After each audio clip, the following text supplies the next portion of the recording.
Iya, assalamualaikum warahmatullahi wabarakatuh. Waalaikumsalam warahmatullahi wabarakatuh. Alhamdulillah, alamin, wassalatu wassalamu ala alihi washabihi ajma'in, amma ba'du. Alhamdulillah kita masih diberi kesehatan, kekuatan dan keistiqomahan serta ketabahan untuk bisa terus mengkaji ajaran Allah, dan semoga ini bisa jadikan kita tetap istiqomah, dan semoga Allah tetap memberikan kekuatan dan keistiqomahan bagi kita supaya bisa terus lanjut melakukan kajian. Amin amin ya rabbal alamin. Marilah kita bersyukur pada Allah, alhamdulillah, yang telah memberikan kita anugerah ilmunya sehingga kita bisa menyampaikan suatu pemahaman dari ayat Al-Quran ini. Semoga dengan itu dapat memberikan keberkahan dan manfaat bagi banyak orang. Tentunya bisa diambil pelajaran dan hikmahnya yang paling penting bagi kehidupan, sehingga kita jadi bisa tergolong orang-orang yang istiqomah dan berakhir husnul khotimah. Amin amin ya robbal alamin. Allahumma sholli ala sayyidina Muhammad wa ala alihi washabihi ajmain. Semoga kita dapat berharap hidup seperti harapan hidup Rasulullah SAW. Ya, semoga dengan itu kita tergolong jadi orang istiqomah dan berakhir husnul khotimah. Amin amin ya rabbal alamin. Pada pertemuan hari ini kita hanya 2 orang ya, karena beberapa teman-teman masih ada kesibukan, dan tidak apa-apa, tetap kita lakukan kajian aja, yang penting ngajinya ya, yang penting itu ya. Jadi berapapun orangnya atau siapapun yang menyampaikan, kalau yang disampaikan itu, kalau kata Ali bin Abi Thalib itu, lihat yang dikatakan ya. Penting kajiannya tetap jalan ya, kita bisa ambil hikmahnya dan bisa ambil manfaatnya. Nah, pada tema pertemuan hari ini yang akan dibahas yaitu surat Hud ayat 25 sampai 49 ya, kalau memang insyaallah nyampe. Itu membahas tentang kisahnya Nabi Nuh dalam melaksanakan dan dalam menyiarkan ajaran Allah atau berdakwah di kaumnya pada saat itu. Nah, ini jelaskan banyak hal yang dimana kita akan insya Allah tentunya bisa ambil pelajaran dari kisah dari Nabi Nuh ini, sehingga kita tetap bisa tentunya konsisten ya dalam memperkuat keimanan kita, dan kita bisa jadi orang yang lebih baik tentunya ya. Gitu. Nah, di sini sebelum masuk pada temanya, Nabi Nuh ini tetap yang yang disampaikan itu adalah ajaran Allah, tentunya Islam. Jadi kalau ada sebuah klaim-klaim bahwasanya Islam baru datang pada saat zaman Rasulullah dan sebagainya, tentunya hal itu kurang pas, karena dari zaman Nabi Nuh saja, zaman Nabi Idris saja, dan zaman Nabi Adam, yang disampaikan adalah ya Allah, tauhidnya ya Allah. Mungkin teknisnya beda, setiap para nabi beda teknis, tapi konsepnya tetap la ilaha illallah. Nah, sehingga apa? Tetap yang di sini sampaikan yaitu untuk menyembah Allah, untuk mentauhidkan Allah. Jadi gak ada kayak Nabi Nuh kemudian turun jadi punya agama sendiri, Nabi lain punya agama sendiri, baru ketika Rasulullah SAW baru Islam. Nah gitu. Tentunya semua sama dari awal Rasul sampai Rasul terakhir Muhammad Rasulullah SAW. Nah itu. Jadi itu yang pertama ya. Jadi kemudian kita langsung masuk pada ayat 25-nya di surat Hud ya. Surat Hud surat ke-11 ya. A'udzubillahi minasyaitonirrajim. Bismillahirrahmanirrahim. Walaqad, dan sungguh arsalna, kami telah mengutus Nuhan ila kepada kaumnya. Ini sesungguhnya aku lakum bagi kalian nadhirum mubin, memberi peringatan yang nyata. Jadi di sini Allah menginformasikan pada kita semua bahwasanya pada saat itu di periode zaman Nabi Nuh diutus, diterpilih sebagai seorang rasul untuk menyampaikan sebagai pemberi peringatan kepada bagi orang-orang dan kaumnya yang pada saat itu memang menentang. Pada saat itu nggak tahu, ada yang memang jadi pengikutnya dan sebagainya. Tapi kalau di sini fokusnya pada orang-orang yang menentang. Jadi bilangnya yaitu nadirum peringatan, bukan kabar gembira. Nah di sini bedanya, yang dimana ketika Allah meredaksikan kabar gembira dan peringatan itu, kalau kabar gembira pada orang-orang yang beriman, pada orang yang mau mengikuti, Tapi kalau nadhirul mubin, peringatan yang nyata, yaitu pada orang-orang yang jelas membangkang, jelas yang tidak mau taat, dan jelas yang memang memusuhi Nabi Nuh pada saat itu. Sehingga polanya nadhirul mubin, peringatan. Jadi mereka memang diberi peringatan. Kalau istilah-istilah di tafsir-tafsir kayak tafsirnya Pak Quraisy, kemudian Jalalain itu peringatan untuk memberikan sebuah orang yang memang di situ posisinya, objeknya adalah orang yang menentang. Nah, sehingga di sini jelaskan bahwasanya diutuslah Nabi Nuh pada mereka. Untuk apa? Untuk bahwa janganlah tak budu kamu kalian menyembah illa selain Allah. Ini sungguh aku takut alaikum atas kalian ada yaumin alim, azab pada hari yang menyedihkan. Jadi azabnya sangat menyedihkan pada saat itu. Yang ditakutkan oleh Nabi Nuh itu adalah ketika mereka, karena setelah Nabi Idris sudah berhasil sukses mendakwakan ajaran Allah, kemudian ada tenggelamnya mereka pada arus kedoliman, arus kekafiran, arus kemusyrikan dan lain sebagainya. Nabi Nuh akan takut bahwasanya ketika orang-orang pada saat itu membangkang ajaran Allah, tetap pada keputusan mereka untuk melenceng dari ajaran Allah, mereka akan kena azab dan sebagainya. Maka dari itu diperingatkan betul, jangan sampai Anda kena azab sampai hari yang ditentukan, maka Anda akan berada pada posisi yang menyedihkan sekali. Gitu. Nah, di sini Tabata itu menganalogikan yang demikian, bahwasanya di dunia ini sudah tersusun sunatullah, yang dimana hal itu ada hukum sebab akibat, yang ketika seseorang yang sudah tidak berjalan pada orbitnya, tidak berjalan pada sebuah lingkup yang memang sudah ditentukan sama Allah, mereka akan terkena dampak dari apa yang mereka lakukan sendiri. Kayak kaum Nabi Nuh, ketika mereka sudah tahu, dijelaskan datang utusan, mereka membangkang dan sebagainya, mereka keluar dari orbit dan mereka keluar dari apa yang sudah dikehendaki Allah untuk kehidupan ini. Maka sunatullah pun akan berjalan. Ketika mereka keluar, mereka akan mendapatkan dampak dari akibat dari keluarnya mereka dari orbit ini, sehingga akan menyebabkan nanti akan dijelaskan tenggelamnya mereka, kemudian dimusnahkannya mereka dan sebagainya. Nah, tak terkecuali anaknya pun nanti adalah anaknya Nabi Nuh. Tak terkecuali kalau mereka memang membangkang ajaran Allah, tak pandang bulu ya siapa yang membangkang itu ya selamat. Beda tapi sama orang-orang yang memang pada dasarnya patuh dan memang pada dasarnya memang dalam artian mengikuti arus dari apa yang sudah dikehendaki Allah, ya tetap insya Allah akan tetap dapat berkahnya, dapat rahmat dari Allah. Nah, dilanjutkan di sini.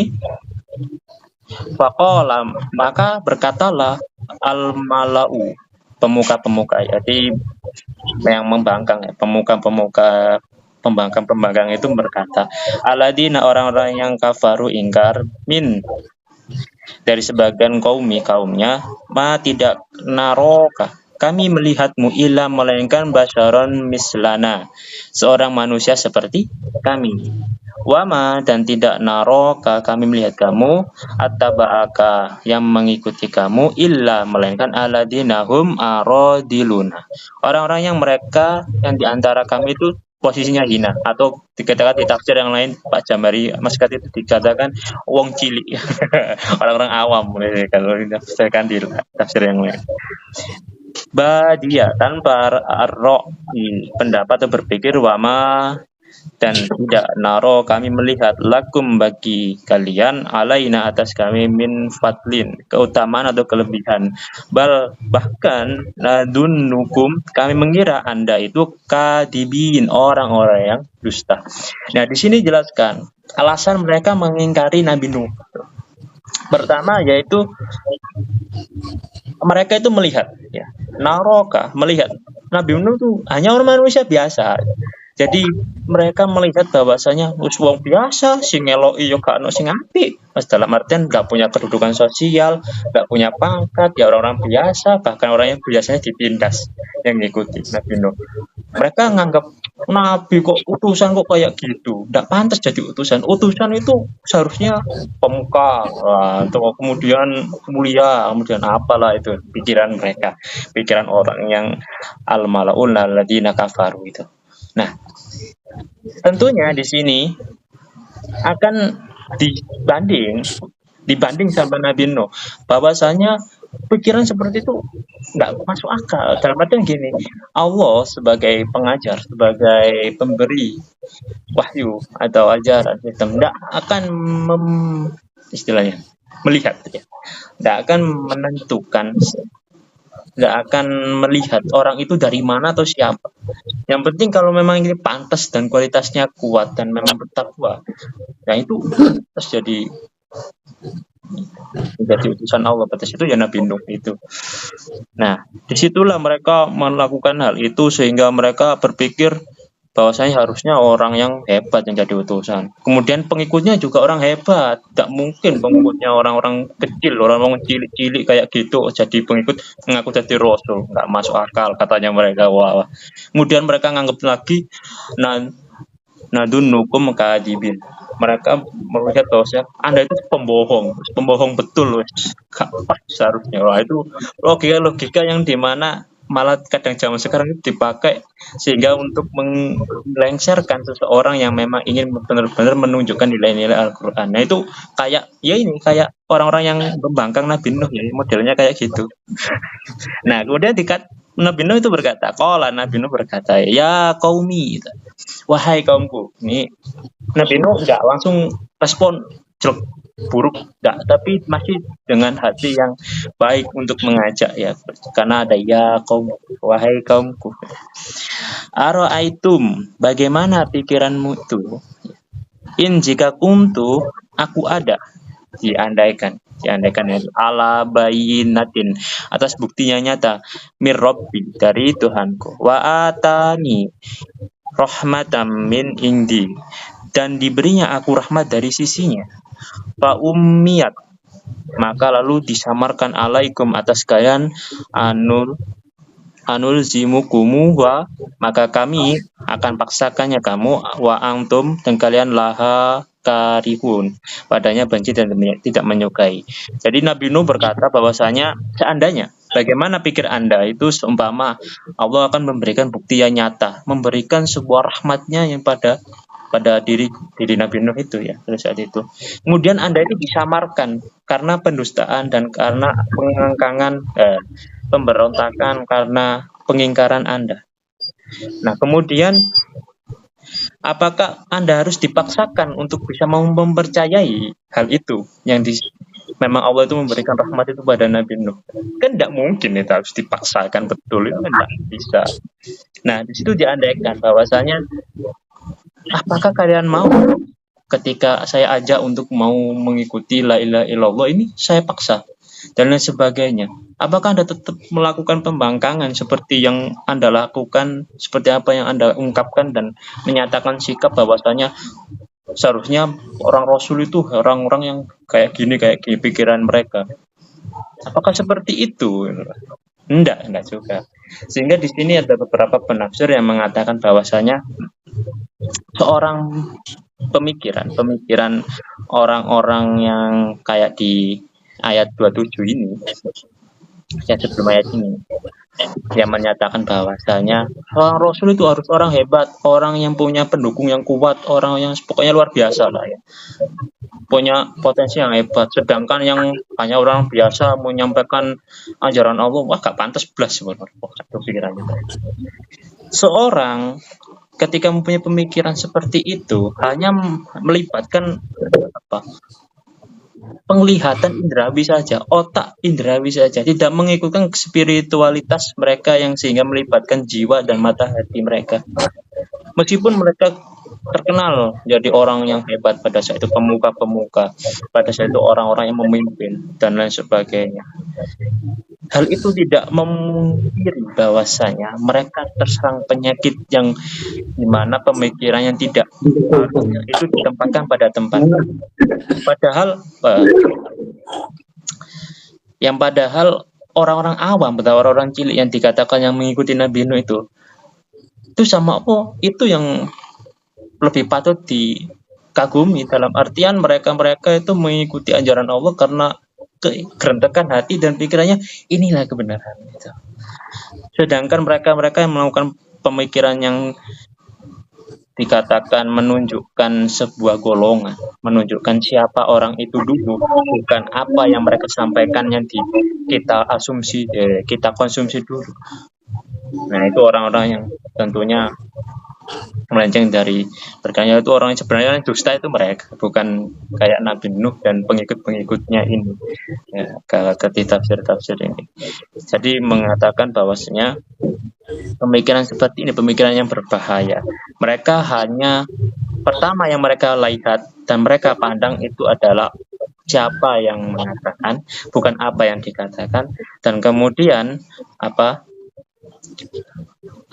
kedudukan mereka dan apa kekuatan mereka dalam perekonomian, sosial dan sebagainya. Dan tentunya ini yang kacau ya, sehingga jadi memang dari dulu ketika zaman Rasulullah pun ya, sampai sampai ke zaman Rasulullah, dari Nabi Nuh ke Rasulullah, mesti yang baru awal mengikuti adalah orang-orang awam, orang-orang yang memang wong cilik dalanya kali terjemahan itu tadi. Jadi pengikut pasti orang-orang kayak pemimpin, pemuka-pemuka itu, apalagi yang mengandalkan ego dan nafsunya, mereka jadi penghalang nomor satu. Tidak tahu kenapa, tapi budayanya gitu. Dari zaman Nabi Nuh sampai zaman Rasulullah itu gitu. Sehingga memang di situ muterannya sebenarnya seperti itu, tantangannya ya gitu, nggak berubah, tapi mungkin beda teknik aja ya, dan sikap-sikap yang ternyata bisa kita jadikan pelajaran ya. Kayak kalau zaman sekarang bersikap kayak gitu, lihat dulu golongannya siapa yang bicara, kalau nggak golongan kita jangan yang diikuti. Waduh, jangan kira ini kalau Anda disamakan dengan golongannya yang tentang Nabi Nuh ya dipikir sendiri saja. Ya, kemudian dilanjutkan, waya qaumi, dan dia berkata, hai kaumku, la tidak as'alukum, aku meminta kepadamu alaihi malan, atasnya harta, in ajriya illa ala Allah, tidak lain upahku kecuali hanya pada Allah, yang atas dari Allah.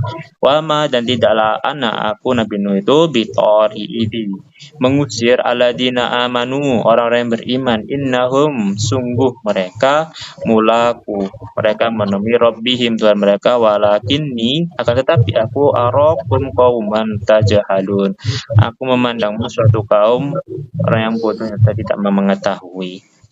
Dalam artian gini, Nabi Nuh berkata bahwasanya mereka orang-orang yang tentang Nabi Nuh, Nabi Nuh, Anda itu tahu kan, saya tuh tahu maksud Anda. Kenapa Anda itu melakukan pengajaran ini dan ini? Anda ingin jadi orang kaya kan? Anda ingin jadi orang yang dimuliakan kan? Anda ingin mencari sebuah kekuasaan yang besar untuk bisa mengambil hati orang-orang cilik ini, orang-orang awam ini. Nah, disitulah sangkaan-sangkaan mereka, dugaan-dugaan mereka yang tidak berdasar dengan fakta yang benar dan memang tidak berdasar dengan analisa yang benar dan objektif sama sekali, hanya mengandalkan nafsu dan egonya, ditentang sama Nabi Nuh. Ini, aku tidak meminta harta sepeser pun pada kalian ketika saya itu mendakwakan ajaran Allah. Tidak minta sepeser pun. Allah yang akan mengganjar dan memang menjatah dan menjamin akan kelangsungan hidup saya.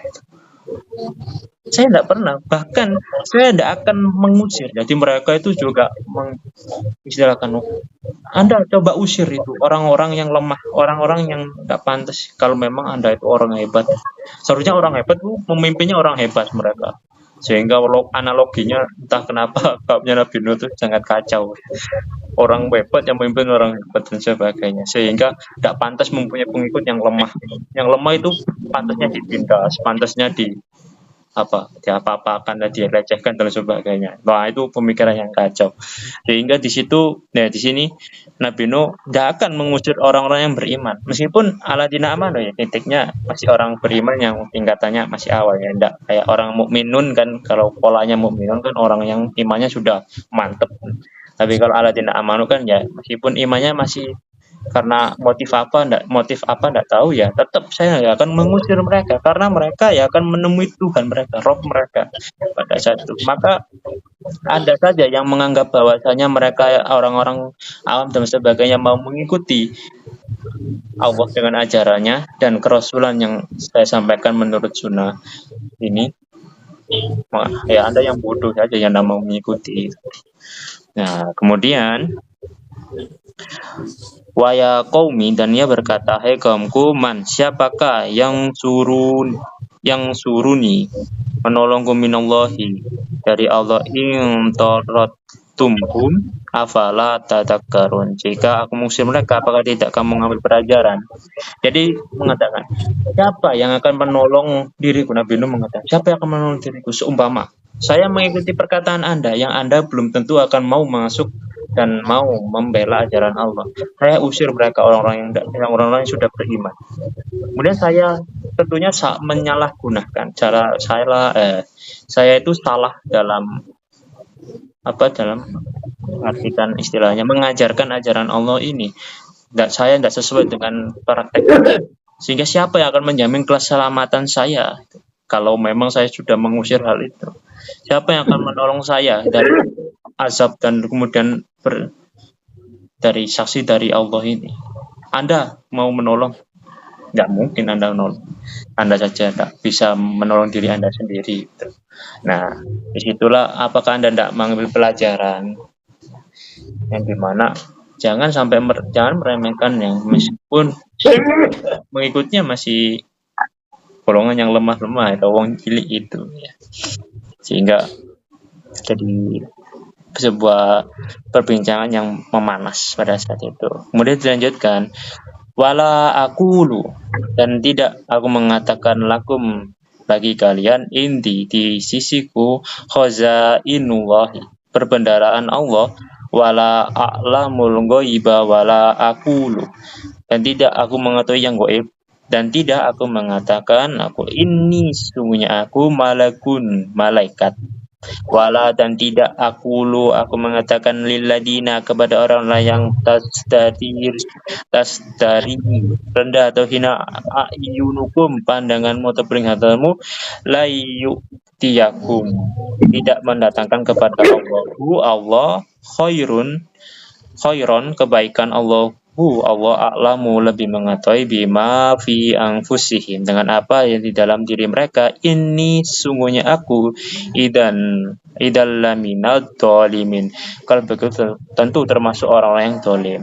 Jadi menjelaskan Nabi Nuh menanggapi penyataan sikap mereka bahwasanya seseorang jadi rasul itu orang hebat, kayak orang yang paranormal itu, kayak orang dukun, kayak orang-orang di luar nalar lah ya, istilahnya.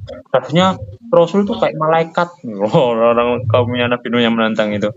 Harusnya orang yang bisa melihat hal yang gaib, tahu masa depan, tahu apa itu, membuat keajaiban. Kemudian mereka itu tidak makan, tidak minum, kemudian apalagi ya, sebagainya. Nah, mereka ini menganggap bahwasanya orang yang diutus sama Allah, orang yang patut kemarin sekarang jadi waliullah itu adalah orang yang sakti itu. Kalau tidak sakti tidak. Itu kan ya pandangannya jauh beda sama orang-orang yang memang menentang Nabi Nuh itu. Sehingga Nabi Nuh bilang bahwasanya Nabi Nuh itu tidak menyatakan bahwasanya yang memegang pembendaraan Allah dalam arti memegang sistem perekonomian, memegang apapun yang jadi bisa memudahkan perekonomian dan sebagainya. Tidak, bahwasanya tetap hal itu dipegang sama Allah. Sehingga saya ini tetap dianugerahi sama Allah ketika saya bisa menafkahi keluarga, ketika saya bisa berdakwah, ketika saya bisa makan dan minum, ketika saya bisa berjalan ke sini untuk berdakwah. Itu tetap anugerah dari Allah. Tidak bisa kalau Allah tidak menganugerahi, mana saya bisa. Kemudian tetap Nabi Nuh itu memanusiakan manusia. Jadi tetap jadi manusia, bukan jadi manusia. Ya, kemudian Nah, ini dan tidak mengetahui yang gaib. Jadi Nabi Nuh ya wala a'lamul ghaibah. Ya, jadi nggak tahu yang gaib kalau tanpa seizin Allah. Kalau Allah memberikan izin ya saya tahu kalau karena Allah memberikan izin. Allah memberikan kehendak. Kalau enggak ya mana bisa saya tahu gitu. Dan kemudian saya itu juga nggak malaikat. Jadi saya itu tetap manusia, tetap makan, minum, tetap ya tidur, tetap berinteraksi, tetap kesana kemari, tetap menikah dan lain sebagainya. Dan bedanya saya sama Anda itu ya saya diberikan wahyu, kemudian saya mengungkapkan wahyunya pada kalian semua agar kalian tetap taat sama Allahnya, bukan ya tetap taat sama Allah, kemudian patuh sama ajarannya ini. Tugas Anda seperti itu seharusnya, nah gitu yang Nabi Nuh kepada kaumnya gitu. Kemudian Nabi Nuh mengatakan bahwasanya kalau saya menyatakan hal yang demikian ya tentunya saya akan termasuk orang-orang yang dolim. Tapi kan saya tidak nyatakan hal itu gitu. Sehingga kalau di dalam tafsir menjelaskan ya di Bahuri Shihab itu mereka yang menyatakan bahwasanya mereka itu menyatakan Nabi Nuh itu harusnya orang yang hebat, harusnya orang seperti ini. Jadi sesuai pikiran mereka pokoknya nggak boleh seorang Rasul itu orang yang nggak mempunyai potensi yang luar biasa. Ya, pikirannya mereka kan seperti itu. Jadi mereka harus Nabi Nuh harus seperti ini, nggak boleh lain dan lain sebagainya. Ya, sehingga itu menyebabkan sebuah pertentangan dan ya terus berlanjut. Nah, kemudian Nabi Nuh berkata lagi, mereka berkata, ya Nuh, wahai Nuh, qad sungguh jadaltana, kamu telah berbantah dengan kami, fa'aksarta, maka kamu telah memperbanyak jidalana, perbantahan terhadap kami. Fa'tina bima ta'iduna, maka datangkanlah kepada kami dengan apa yang kamu ancamkan kepada kami, in kunta minas shodiqin, jika kamu adalah termasuk orang-orang yang benar. Kalau ditafsirkan kalau kamu itu memang benar-benar orang yang jujur, ilmiah dan sebagainya. Nah, mereka kaum Nabi Nuh ini karena memang sudah berbantahan cukup panjang dan memang Nabi Nuh sudah bisa menyatakan sikap dan mengcounter anggapan-anggapan mereka yang tidak logis itu. Mereka mencoba dalam artian segera datangkan azab kalau kamu bisa itu segera datangkan azab pada kami. Nah, ini yang contoh-contoh yang dimana sampai zaman sekarang pada ulama-ulama itu mengajarkan pada kita bahwasanya jangan kita itu ingin atau meminta menyegerakan azab atau kecelakaan bagi diri kita ataupun bagi siapapun itu. Karena apa? Karena ini ada contohnya ya. Contohnya ketika orang yang ingin menyegerakan azab itu ya modelnya kayak orang yang membantah Nabi Nuh. Jadi jangan sampai kita inginnya itu disegerakan azab. Allah itu rahmatnya lebih luas daripada amarahnya kok. Ya lebih baik kan minta rahmatnya, petunjuknya, minta bimbingannya agar kita bisa selamat. Jangan minta azabnya. So, angku ini kan jadi angku sekali mereka sehingga mereka benar-benar menyatakan sikap yang berlebihan. Nah, kemudian Nabi Nuh mengatakan Nabi Nuh berkata, innama sungguh hanyalah ya'tikum akan mendatangkan kepadamu bihillahu insya'a wa ma antum bimu'jizin. Allah dengannya Allah jika dia menghendaki dan tidaklah kamu dapat melepaskan diri. Jadi ya terserah Allah yang maksudnya yang ngazab itu ya Allah. Saya tidak bisa apa-apa. Terserah Allah mau ngazab Anda atau enggak, atau memang aja Anda diapakan atau enggak, ya terserah Allah. Tapi Allah sudah bikin sistem sunatullah yang dimana ketika ada orang yang memang berjalan di lingkup yang berbeda, nggak sesuai kehendaknya ya kacau sekali, bisa runtuh tuh mereka. Nah, kemudian dilanjutkan fala yanfa'ukum, dan tidak berguna padamu nushi, nasihatku, in aradtu ansoha, jika aku hendak akan memberi nasihat, lakum, kepada kalian, in kanallahu, jika ada Allah yuridu, dia menghendaki, ayyawiyakum, akan menyesatkanmu, huwa, dia, Rabbukum, Tuhan kalian, wa ilaihi turja'un, dan kepadanya kalian dikembalikan. Jadi kayak di Al-Baqarah. Jadi mau bagaimanapun saya menasihati Anda sekalian, kalau Anda memang tidak, ya, memang Anda tidak menghendaki, Allah tidak menghendaki Anda bisa menerima, ataupun memang Anda itu tidak mau menerima nasihat dari saya, mau bagaimanapun saya menasihati, ya kalian akan tetap saja, bahkan ketika Allah menghendaki dan Anda juga menghendaki sesat, maka Anda itu akan berjalan pada jalan kesesatan sampai akhir, ya naudzubillah, sehingga tetap pada kalian akan nanti dikembalikan sama Allah untuk diberi pertanggungjawaban atas apa yang Anda pilih dalam kehidupan ini.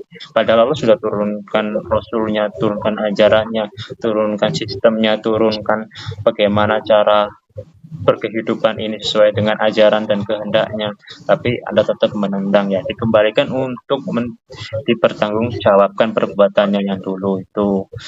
Sehingga jadi kadang memang nasihati orang, kalau memang orang itu memang dasarnya memang hatinya kulubnya tertutup, ya mau dinasihati mau bagaimanapun nasihat itu, ya kalau memang dia tidak mau, ya tetap tidak akan mau, tidak mau menerima. Tapi kadang yang kita tidak tujukan nasihat itu pada orang itu, tapi terkadang orang itu mudah mendengarkan dan sebagainya, kadang juga tersadar tanpa kita sadari. Nah itu hidayah dan taufik Allah itu, ya tidak mandang bulu, siapa yang memang kerentek hatinya pas, ya insya Allah ya akan dapat petunjuk. Nah seperti itu. Kemudian dilanjut atau ayakulu. Nah mereka mengatakan, aftarahu kul ini iftara'ituhu fa alayya ijrami wa ana bari mimma mimma tujrimu. Mereka mengatakan, dia membuat-buatnya, katakanlah jika aku membuat-buatnya, maka atasku dosa, dan aku berlepas diri dari apa yang Anda perbuat dosa. Jadi mereka mengatakan bahwasanya Nabi Nuh itu membuat-buat aja, jadi mengada-ngada aja, itu pengajaran pelajaran apa yang mereka dia ajarkan itu buat-buatan Anda sendiri kan, ini supaya Anda jadi seperti ini kan, supaya Anda maju kan, penentangan mereka. Jadi Nabi Nuh, ya kalau Anda menganggap seperti itu, ya saya berlepas diri terhadap apa yang Anda lakukan itu, karena memang saya ini mengajarkan dan menyampaikan ajaran Allah, bukan dari apa yang saya pikirkan sendiri. Maka dari itu budaya kita dalam mengajarkan Al-Quran, ya kita runtut, sehingga sanad keilmuannya juga runtut untuk sampai kepada logika yang seperti hanya Rasulullah melogikakan itu dan menyampaikan ajaran itu. Jadi kalau kita mengajarkan sebuah ajaran kemudian saya menyampaikan pendapat saya sendiri, ya itu ajaran Anda, bukan ajaran Allah gitu katanya.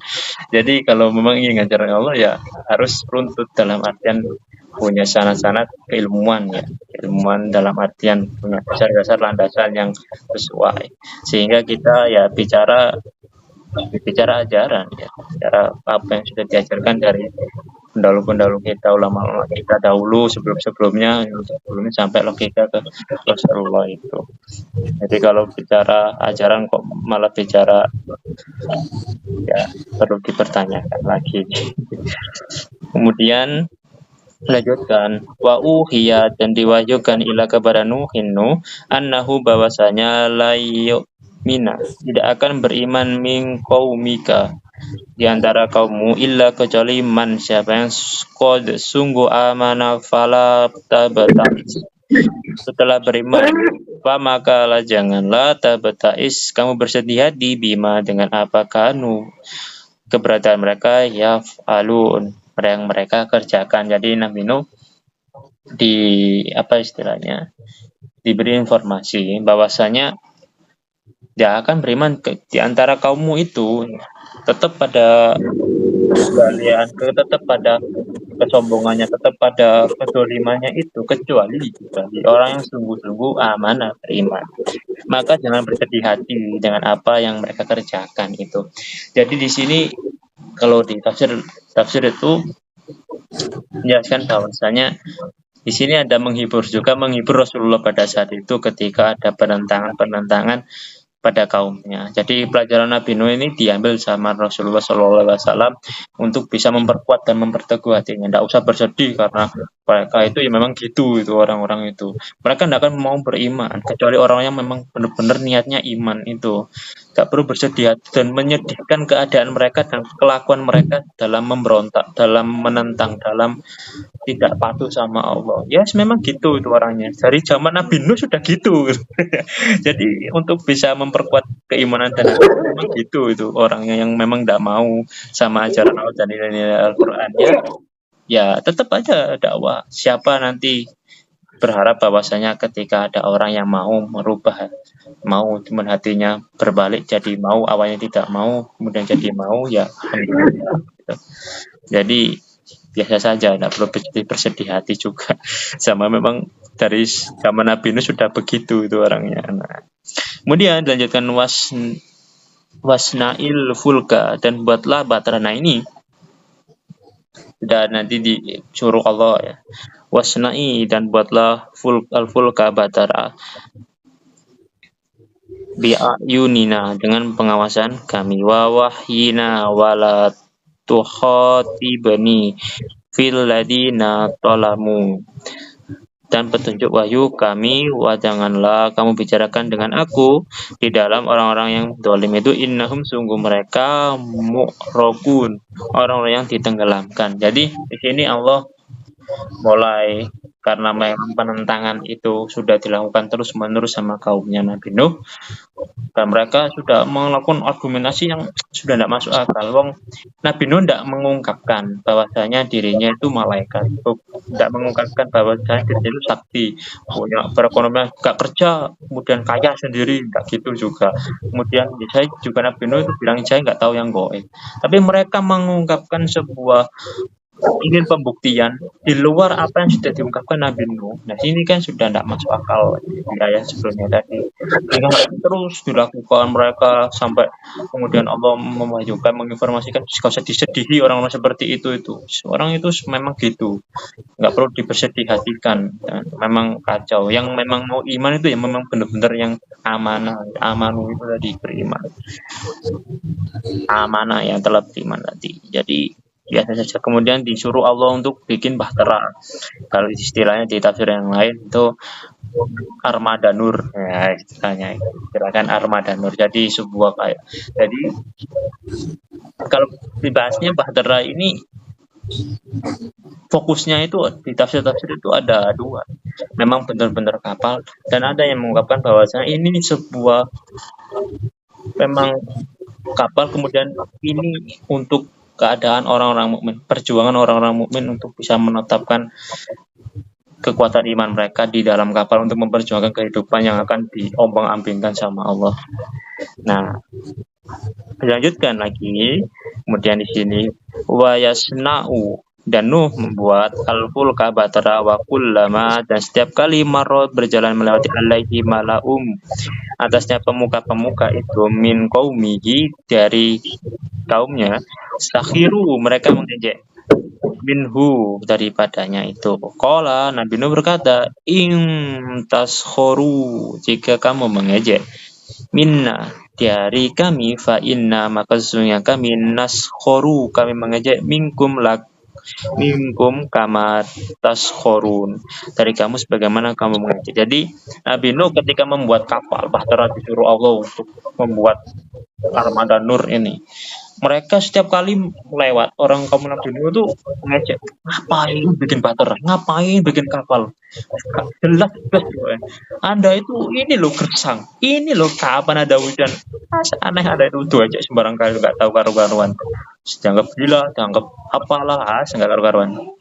Nah, kemudian Nabi Nuh nyatakan sikap juga bahwasanya nggak masalah Anda ngejek sekarang, nggak masalah Anda bicara semau Anda, sepuas-puas Anda.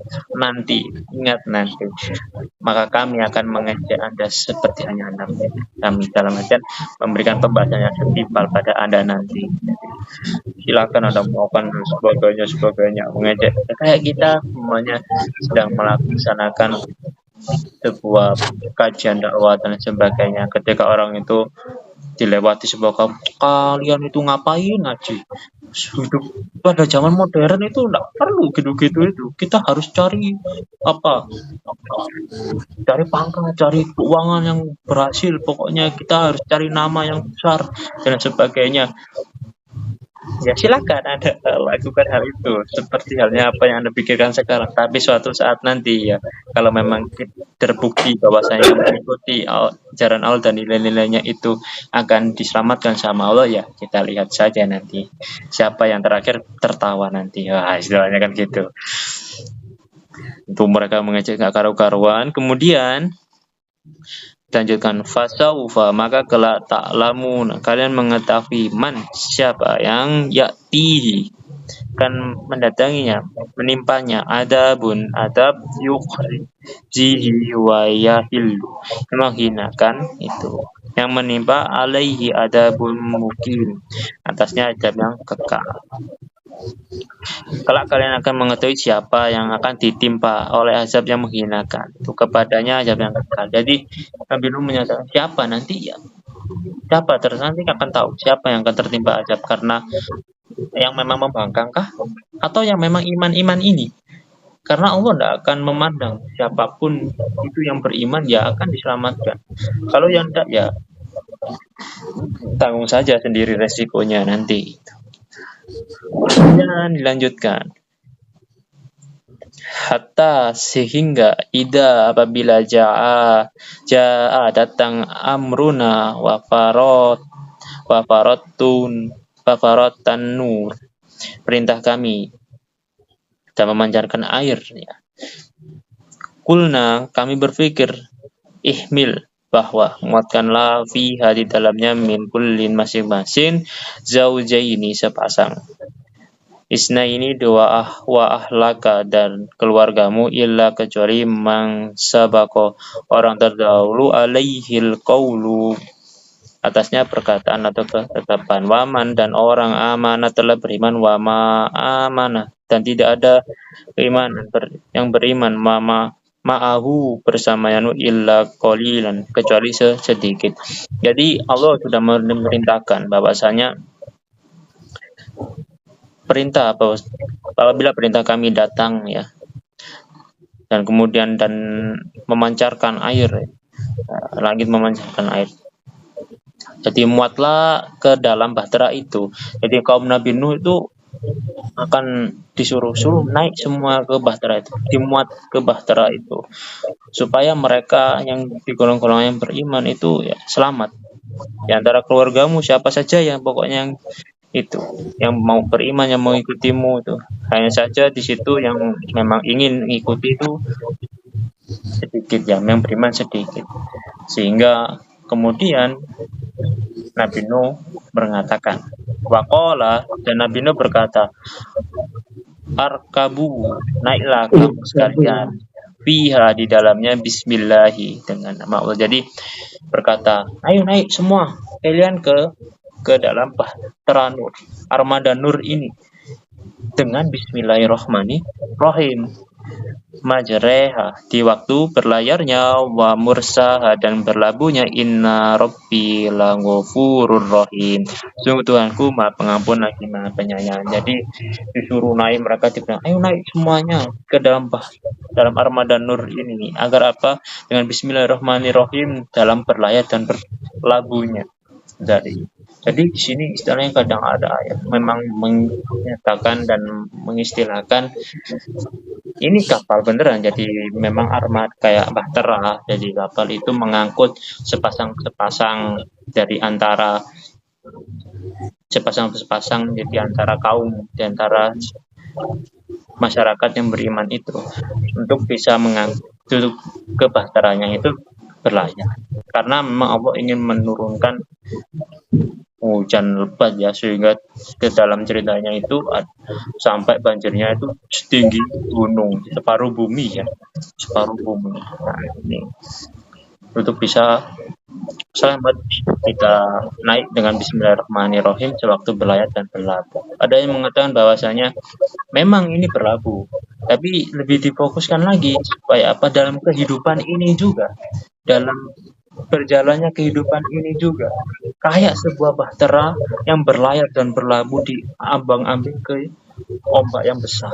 Sehingga perlunya kita saat menjalani kehidupan yang penuh dengan, saat berlayar dan berlabuh itu penuh dengan ombang-ambingnya ombak, kita perlu Bismillahirrahmanirrahim dan mengharapkan Langghafurur Rahim, pengampunan dan penyayang. Jadi saat naik di kapal, jadi ada yang menggabungkan pula pendapatnya itu, saat naik di kapal itu juga menggambarkan bahwasanya ini juga kehidupan itu juga seperti ini. Jadi perlunya kita tetap teguhkan iman sehingga dan supaya selamat sampai akhir dan tujuan kapal ini berhenti. Nah, kemudian dilanjutkan, wahya dan dia tajari berlayar, bihim dia dengan mereka, di dalam maujin kaljibal, gelombang seperti gunung. Jadi sampai bukit ya, sampai gunung ya, sampai setengah bumi kalau dalam ceritanya itu. Wanada, dan memanggil Nuh, Nabi Nuh memanggil abanahu, anaknya. Wakana, dan dia fi ma'zil, dalam di tempat terpencil. Ya bunayya, wahai anakku, arkab, naiklah ma'ana, bersama kami, wala, dan janganlah takun ma'al kafirin, kamu berada bersama orang yang kafir. Jadi Nabi Nuh setelah berlayar tuh tahu anaknya, loh anakku lapu gak belum lapu, ini nyapo, ayo anakku sini naiklah bersama kami orang yang beriman, jangan kamu mengikuti orang-orang kafir itu, mereka akan ditenggelamkan sama Allah, ayo naiklah. Nah, tapi anaknya Nabi Nuh ini angkuh ya. Jadi anaknya Nabi Nuh menyatakan sikap olay.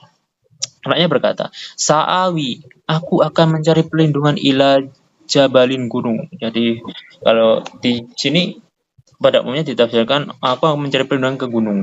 Ada yang menafsirkan bahwasanya aku akan tetap pada konsepku untuk bisa mencapai titik keberhasilan bersama orang-orang hebat di sini. Jadi anaknya menganggap bahwasanya dengan orang-orang hebat ini untuk mencapai sebuah titik piramida luar biasa, saya akan tetap akan konsisten mengikuti mereka. Ya, untuk mencapai sebuah gelar apa ya, itu gelar yang luar biasa sehingga berpengaruh di kehidupan ini, padahal sudah jelas akan ditenggelamkan ya. Ada yang berpendapat seperti itu, ada yang memang di situ dia terpencil bersama orang-orang yang kafir itu. Ya simuni, ia menjangkau atau melindungiku minal ma'i, dari air. Ya, itu sikapnya anaknya Nabi Nuh. Nabi Nuh berkata, la, tidak ya, tidak, asima, pelindung al yauma min amrillah, hari ini dari azab Allah ini tidak ada illa man rohima, selain orang yang dikasih hani sama Allah, wahala bainahuma, dan menghalangi atau memisahkan di antara keduanya al-mauju, gelombang fakana minal rokin, maka dia anaknya Nabi Nuh itu termasuk orang-orang yang ditenggelamkan. Jadi Nabi Nuh karena anaknya menyatakan sikap, saya akan tetap konsisten pada golongan orang-orang hebat ini sehingga saya itu akan jadi orang yang berpengaruh nantinya. Jangan itu. Pada kondisi seperti ini tidak akan ada penolong selain Allah. Tidak ada yang bisa selamat dari selain orang yang dikasih hani sama Allah, sehingga karena konsisten anaknya Nabi Nuh itu, mereka termasuk anaknya, bahkan anaknya Nabi Nuh kalau memang membangkang apa yang diajarkan sama Allah dan mereka tetap konsisten teguh pada pemikirannya yang menuruti hawa nafsu dan seperti hanya dilakukan oleh setan, ya juga akan termasuk orang-orang yang ditenggelamkan. Kemudian lanjutkan, wakilah, dan difirmankan, ya ardu ablai, hai bumi, telanlah ma'aki, waya sama'u, airmu, dan hai langit, akli'i, aqli, berhentilah untuk hujan itu. Wagido, dan surutkan al-ma'u, air, waku dia, dan diselesaikan al-amru, urusan perintah, wastawat, dan berlabuh alal judi, bukit, di atas bukit judi, wakila, dan dikatakan bu dan binasalah lil qaumi dolimin, orang-orang yang dolim.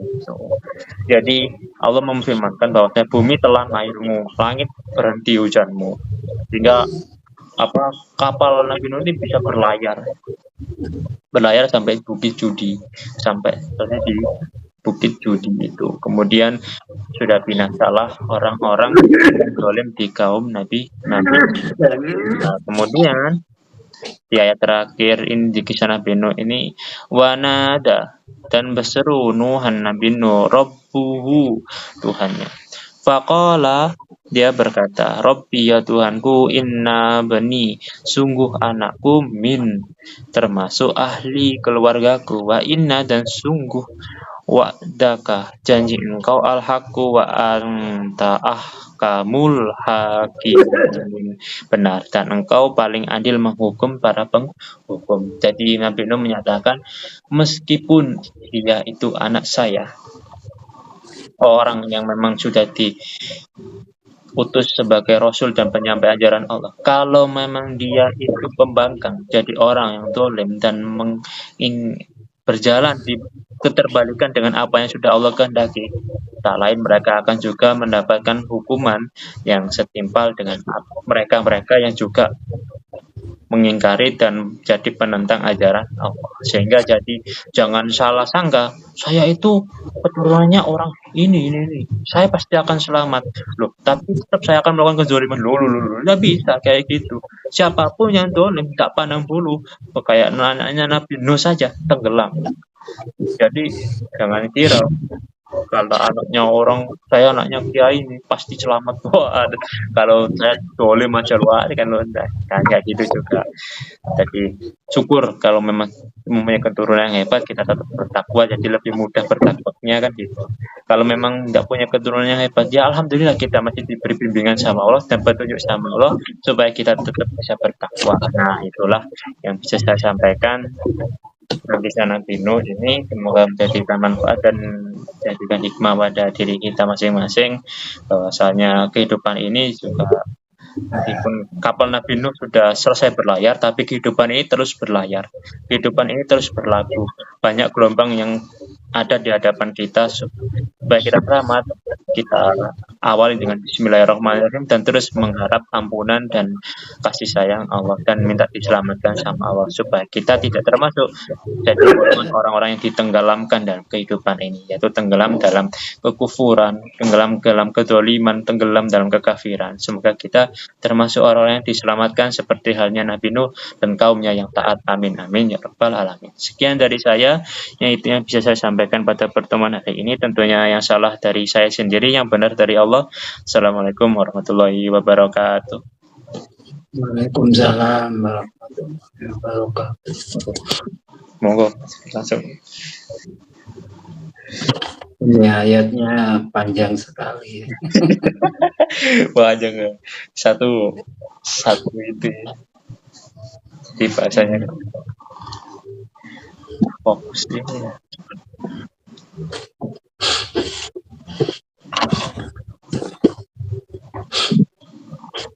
Ya, mari kita bersyukur dulu karena kita bisa istiqomah ngaji. Semoga apa yang kita kaji hari ini bisa diterima oleh Allah, sehingga bisa meningkatkan kualitas keimanan kita, ketakwaan kita, keilmuan kita, sehingga bisa kita nanti mencapai husnul khotimah. Amin. Amin amin ya rabbal alamin. Yang pertama, kalau Adam itu, ada yang menyebutkan Adam itu bukan Rasul ya, tetapi Nabi. Ada juga yang bukan menyebut Nabi ya. Ya Nabi lah, bukan Rasul, karena Adam itu masih tidak ada orangnya gitu. baru setelah Nabi Nuh itulah yang dikatakan oleh Rasul. Itu karena zaman Nabi Nuh sudah banyak orang,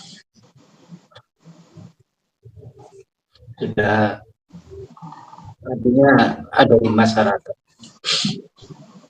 Itu yang pertama. Jarak antara Nabi Adam dan Nabi Nuh ini sekitar 1000 tahun. 1000 tahun. Dari Adam ke Idris 500 tahun, dari Idris ke Nabi Nuh juga 500 tahun, sehingga Nabi Nuh ini sekitar 1000 tahun. Itu yang pertama. Yang kedua, kalau pemahaman kita tentang bahtera itu diartikan betul-betul kapal ya, dan yang diselamatkan oleh itu hanya 80 orang itu. 80 pasang yang salah. Hanya 40 orang, 40 pasang, 80 orang yang selamat. Sehingga itu orang-orang yang beriman. Ya, kita ini keturunan orang-orang yang beriman. Gitu. Orang-orang yang dulu sudah habis semua dimusnahkan. Jadi kita beruntung ini sudah terseleksi dengan banjir Nabi Nuh. Itu kalau pemahaman kita seperti itu. Tapi kalau pemahaman kita tidak seperti itu ya tidak begitu ya. Nanti kita kaji lagi. Yang pertama, seorang nabi itu mesti orang hebat. Mesti orang pilihan, mesti al-Mustafa ya, orang pilihan. Nabi ini tentu saja orang hebat. Nabi Idris juga orang hebat, Nabi Adam juga orang manusia yang setiap nabi itu harus memenuhi 4 kriteria itu.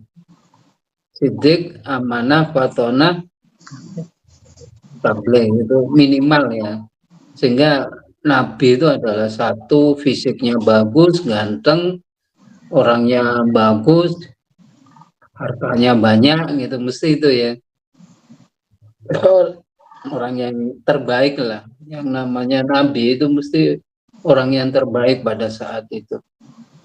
Sehingga kalau ada orang yang menyangkal dakwahnya, itu mesti faktornya bukan apa, mesti faktornya adalah faktor kepentingan. Artinya mesti faktor kepentingan ekonomi ya. Jadi di sini disebut dikatakan nolaknya itu kan ya, dikatakan basar ya. Anda basar seperti pada ayat berapa itu? Illa basaru misluna. Mana roka illa basaru misluna. Jadi kami melihat kamu sebagai manusia seperti kami gitu ya. Artinya padahal jelas beda. Hanya ini penipuan mereka aja, hanya pendapat mereka saja itu, dan di sini disebut basaru. Jadi hanya melihat kemanusiaan saja, bukan melihat kepinterannya, bukan melihat dari sudut ilmunya, bukan melihat dari kapasitasnya. Nah, mereka tentu sudah tahu kalau apa yang disampaikan benar itu sudah tahu. Tapi mereka menolak itu karena ada kepentingan, makanya disebut basar. Ayat di sini disebut illa basyaru misluna, bukan illal insan, tidak disebut insan, tetapi basyaru.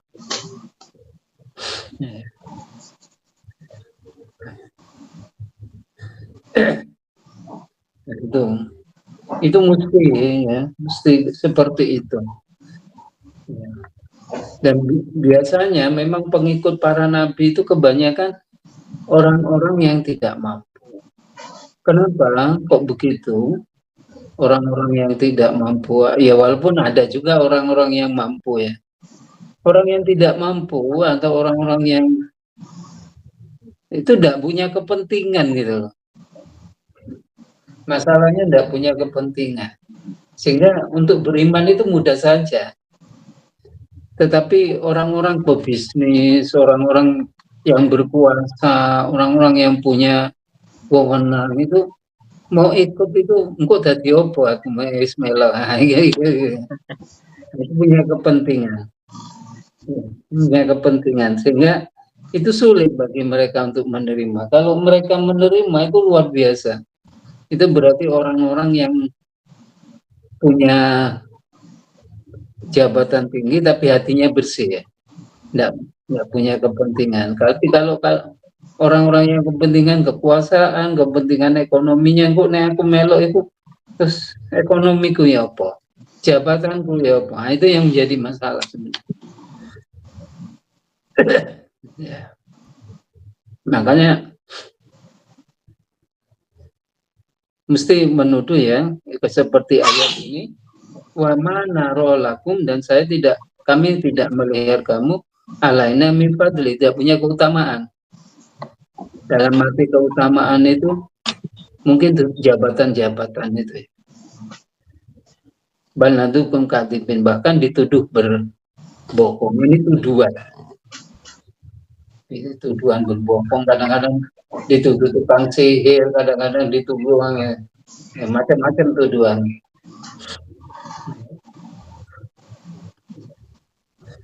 Tidak punya keutamaan.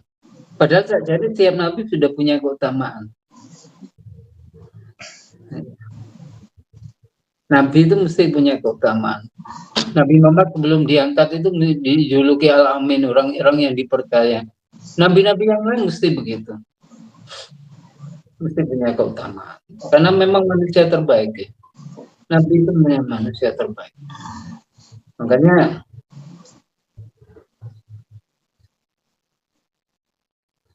itu ya. Makanya mereka itu hanya menolak itu karena kepentingan saja. Nah ini sampai-sampai Nabi Nuh ini menjelaskan, qala ya qaumi ara'aitum in kuntu ala bayyinatin min rabbi wa atani rahmatan min indi. Wahai kaumku, akan aku tunjukkan kalau saya itu punya bukti, artinya punya wahyu ya, punya ayat apa itu, punya wahyu, punya mukjizat gitu sudah ditampilkan oleh Nabi. Hanya saja bedanya dengan Nabi Muhammad itu jarang kemampuan mukjizatnya jarang ditampilkan. Karena kalau mukjizat itu sudah ditampilkan, konsekuensinya kalau orang itu tidak percaya, dia akan diadab. Makanya Nabi Muhammad jarang memunculkan mukjizatnya. Karena berharap apa? Berharap supaya umatnya tidak diadab oleh Allah. Ya. Nah, untung kita punya Nabi Muhammad itu. Jarang ditunjukkan anunya. Karena saking sayangnya Nabi Muhammad, kalau kita minta bukti mukjizat, kalau sudah ditunjukkan mukjizat, kemudian kita tidak percaya, kita akan diadab konsekuensinya.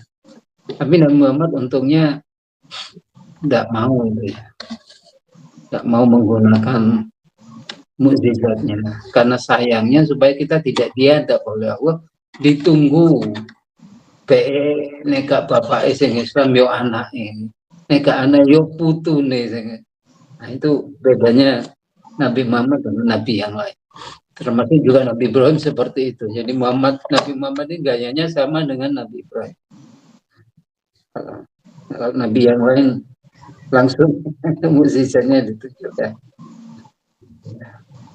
Jadi wantum lakal karihun ya, karena mereka memang tidak menyukai saja, bukan tidak tahu kebenaran, karena mereka tidak menyukai saja. Itu. Nah ini bagi kita ya. Nah, ini yang terjadi sekarang ya. Dakwah itu butuhnya ya, tidak minta bayaran, tapi saiki Dai-dai kita kadang-kadang bayaran dukur-dukur, dukur-dukur ya. Padahal di sini, tapi zaman ini betul ya masalah. Ada jutaan itu kalau apalagi dai-dai terkenal itu. Nyusun waktunya itu kadang-kadang ngundang itu 2 tahun lagi bisa datang.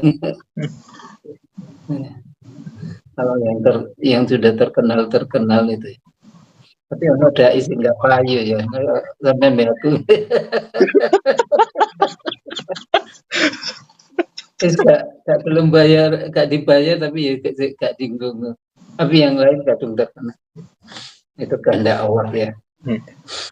Kehendak Allah. Jadi seharusnya memang berdakwah itu tidak mengharapkan bayaran. Bayarannya hanya dari ya, semoga kita sabar dalam hal ini.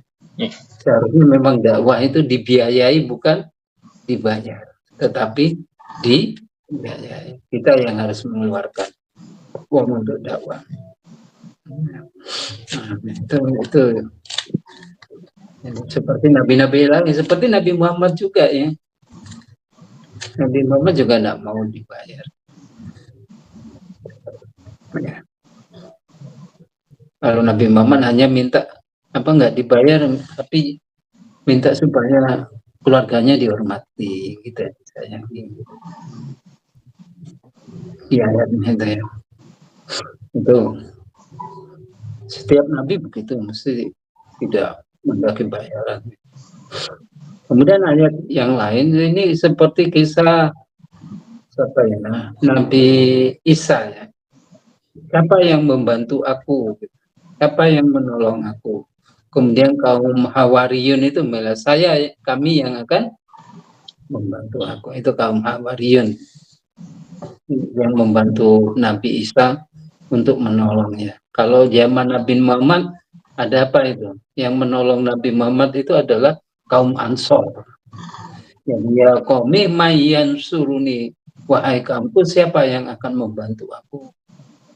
Minallah dengan dakwah Allah intaraktum. Jika aku mengusir mereka, siapa yang membantu aku? Kalau zaman Nabi yang membantu itu ya kaum Ansor yang membantu Nabi. Kemudian kalau zaman Nabi Isa itu kaum Hawariyun ya, yang membantunya. Nah, itu. Ini pertanyaan yang sama sebenarnya. Ya, kalau sekarang ini siapa ya yang membantu dakwah? Semoga kita termasuk kaum Ansor ya. Semoga kita termasuk kaum Ansor. Jadi orang-orang yang memang menolong ajaran-ajaran Allah ya. Itu. Kemudian ayat selanjutnya ya memang Nabi itu gak koyo Nabi Nuh itu gak koyo, ada juga Nabi yang kaya seperti Nabi Sulaiman itu ya, yang kaya. Jadi ayatnya ada indi khazainullah wal ilmu ghaibah. Jadi kalau Nabi Sulaiman mengkaya. Ya, khazainunya ada kalau Nabi Sulaiman, tapi Nabi Nuh, Nabi Ibrahim, Nabi Muhammad, apalagi Nabi Isa tidak punya kekayaan, tidak punya. Nabi-nabi yang punya Nabi Sulaiman saja, Nabi Daud dan Nabi Sulaiman. Tentunya juga tidak bisa wala'lamul ghaib, yang tidak tahu yang gaib, tentu saja tidak ya. Tetapi Nabi itu dibuka kasafnya, artinya diberitahu oleh Allah apa yang akan terjadi, itu diberitahu ya. Itu masalahnya, apalagi pada waktu Nabi Muhammad Mi'raj itu ya, itu kehidupan Nabi sebelumnya diberitakan, bahkan ketemu ya, bukan hanya diberitahu, ketemu Nabi Adam, ketemu Nabi Musa, ketemu, bukan hanya bukan diberitahu tapi ketemu pada waktu Isra. Iya. Dan omong-omongan dengan Nabi Musa itu omong-omongan kon balak-balik. Iya. Sholat bersama. Gitu. Jadi masalah yang gaib ini kalau ya memang nggak tahu, tetapi kalau diberitahu, diberitahu ya bisa saja gitu. Nah, semua memang begitu gitu. Orang itu nggak bisa jadi kaya kalau nggak diberi kekayaan, nggak bisa dapat ilmu kalau nggak diberi. Semuanya itu biidznillah ya. Jadi semua itu biidznillah itu mungkin gitu. Kalau sudah izin Allah itu mungkin. Ya, jadi kalimat wala alamul ghaib iya. Iya. Tapi kalau sudah biidznillah mungkin, apalagi ya seperti Nabi Muhammad itu sudah bisa omong-omongan, bisa ketemu, bisa macam-macam, bahkan bisa dialog dengan Allah kan, bahkan bisa dialog dengan Allah, luar biasa. Seperti Nabi siapa itu ya juga dialog dengan Allah itu ya, Nabi Musa ya, di Gunung Tursina itu ya, yang diberi wahyu 10 ayat ini. Makanya disebut kalamullah diberi. Ya. Jadi bukan tidak mungkin ya.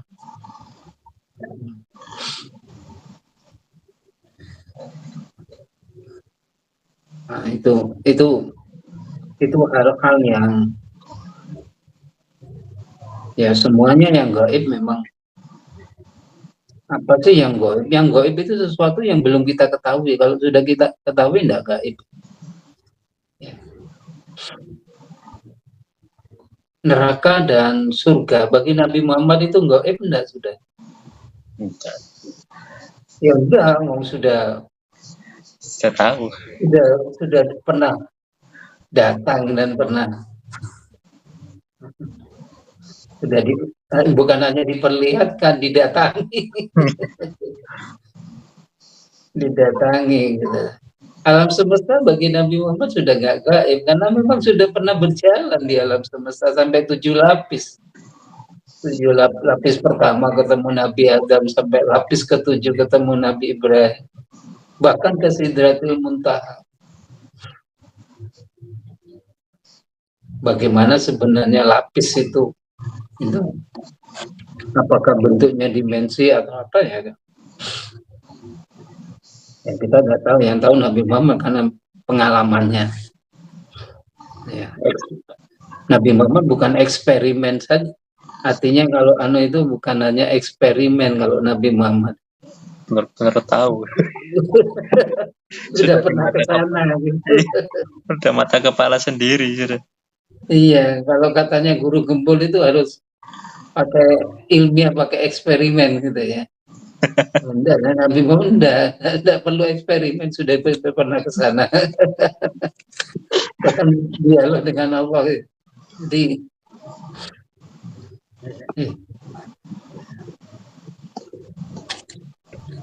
nah, itu ya. Nah, ya memang kadang-kadang debat itu diperlukan. Tapi kadang-kadang kebanyakan debat itu banyak tidak manfaatnya. Tapi debat itu diperlukan kadang-kadang.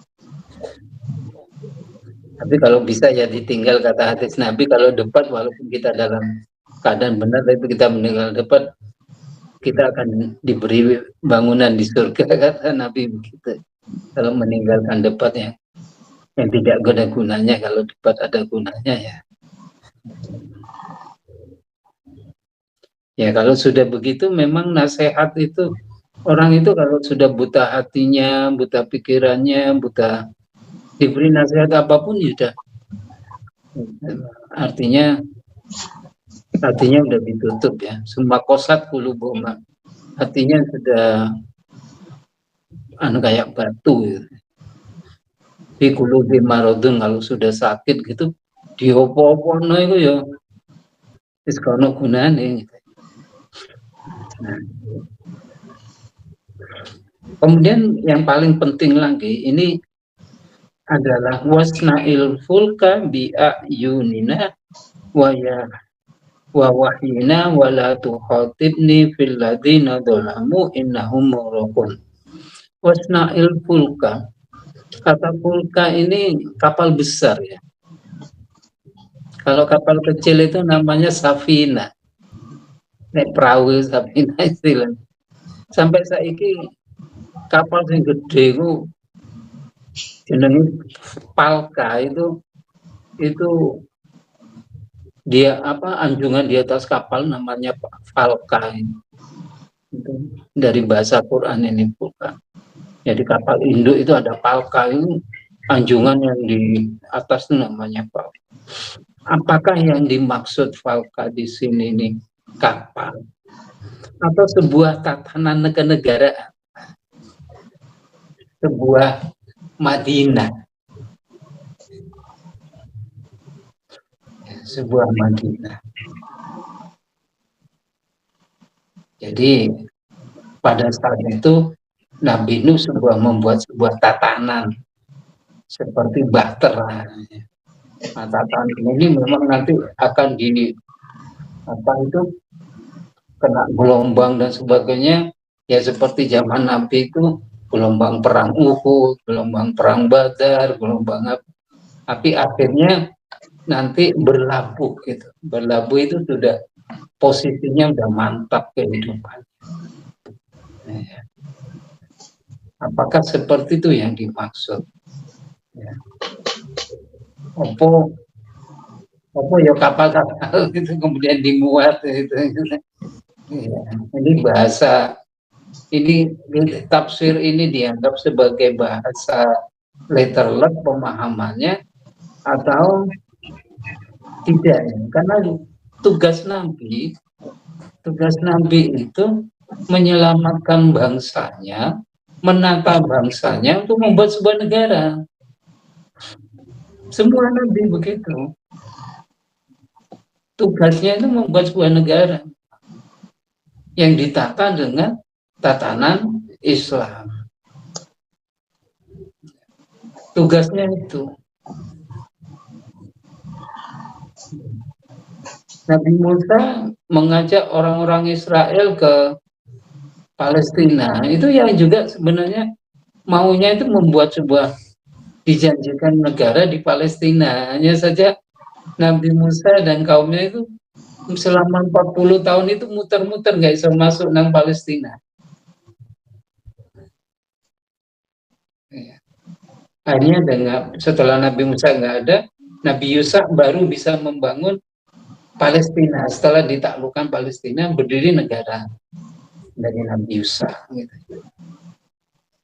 Jadi tugas Nabi itu adalah membangun sebuah tatanan. Jadi wasna'il fulka bi'ayunina itu, maka bangunlah sebuah tatanan ya. Madinah ya. Bi'ayunina, dengan wahyu, dengan pandangan hidup wahyu, wahyina. Ya. Dan jangan bicarakan dengan orang-orang yang dolim. Orang dolim nggak perlu melok dalam tatanan itu ya.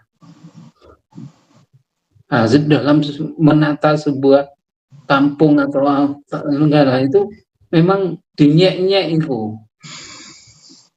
Ya pada waktu Nabi Muhammad di Madinah kan dinyek-nyek juga gitu ya.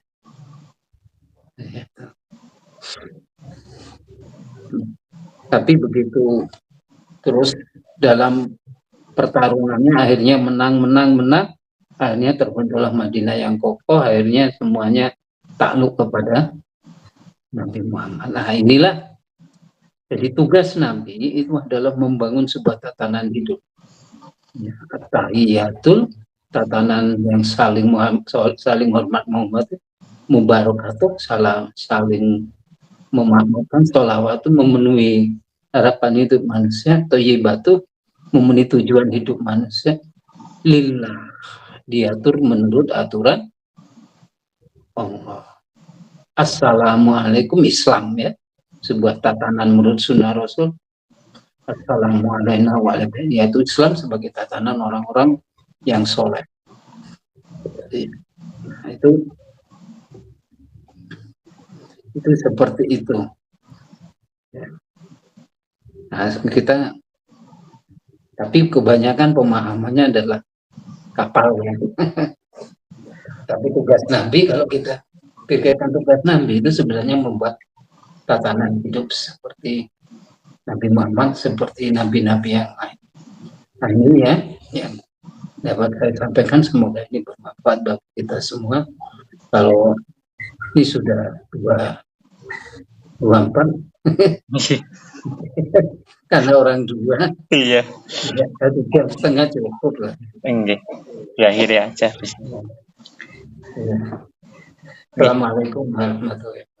Waalaikumsalam warahmatullahi wabarakatuh. Alhamdulillahirabbil alamin. Terima kasih Pak Sugiri atas tanggapannya pada tema pertemuan hari ini. Kita akhiri saja pertemuan hari ini. Seperti biasa kita baca Al-Fatihah.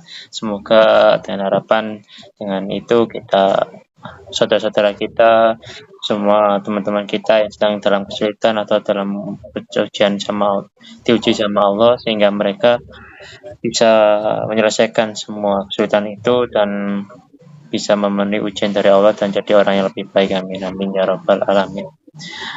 Saya dari Mustafa Rasulullah sallallahu alaihi wasallam. Al-Fatihah. A'udzu billahi minasyaitonir rajim. Bismillahirrahmanirrahim. Alhamdulillahirabbil alamin, arrahmanir rahim, maliki yaumiddin.